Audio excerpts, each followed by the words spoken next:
productivity wages. has skyrocketed for the last couple of decades, and wages have gone nowhere. Oh, come on, you know that's the no. case. A worker has to be more productive. No, this you is just absolutely rock solid fact. So productivity is up dramatically. If you graph no, the it's two, not. That's you'd have. So how do you think wages go up? How do you think someone No, gets? but hang on. This is a point of fact which we can clarify. My understanding is productivity practically doubled from the 1990s, where wages more or less were stable. Well, that's the way the government is that keeps true or track not? of productivity. No, I don't think we've become more productive. Look at our trade deficit. If we were more productive, but if you look at the individual at a micro level. Today, American manufacturing is on the cutting edge of innovation and advanced technology. Not just in the products we make, but in the state-of-the-art facilities where these products are made.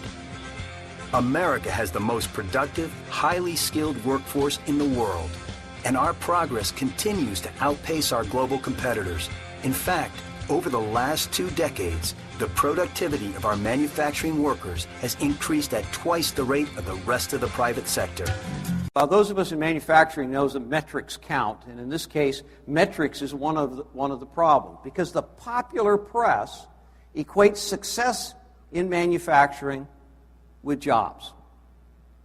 And on that reality, we have fallen short. In fact, the employment in manufacturing in North America or in the United States has dropped in the past 20 years by about 33% to 12 million people. But it's only half the story. The output of manufacturing has grown by 30%. Now, plant managers in the room, output's up 30%, employment's down 30%. What does that mean? Plant manager? That means productivity. As CEO, it means you're making money. But plant manager, that means productivity. And in fact, there has been a productivity explosion in manufacturing. We, meaning manufacturers, lead the nation in terms of productivity, with an average 1.5% per year. How do I say this? Delta of productivity versus all other non-farm employment. And that improvement in productivity over the past 20 years has translated to an increased standard of living. Our GDP per capita over the last 20 years has doubled based on that productivity improvement that is driven by people in this room. The bottom line, manufacturing is a key to American prosperity.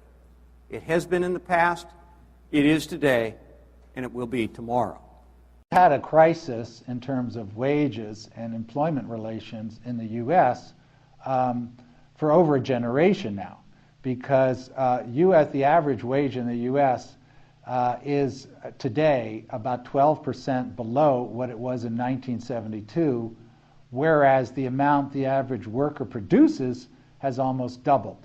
So when workers produce twice as much as they did nearly 40 years ago and are getting paid 10% less, somebody is getting the difference.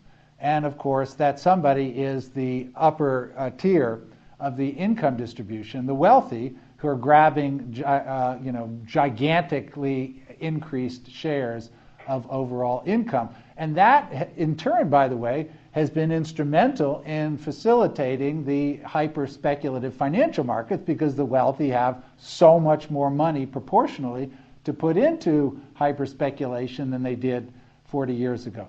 So that's been part of the story. Now, in terms of a revival out of the recession, yes, of course, what we need is businesses to think that there are vibrant markets, not just vibrant financial markets, not just vibrant banks, but vibrant markets where people can come to buy things. And you need a vibrant public sector as the underlying source of stability, such as where I'm sitting here in Western Massachusetts, where my own institution, UMass, is faced with very substantial cuts, and that will spill into the entire regional economy. So we need to stabilize the public sector, and then we need to put more money in the pockets of ordinary people so they can go out and buy things. And then small businesses will see the opportunity for market expansion, and that will encourage them to go back to the banks and say, come on, guys, give us a loan so we can expand our car dealership, so we can expand our gas station, so we can expand our restaurants and so forth, so that the people who are out spending will actually have money in their pockets to spend.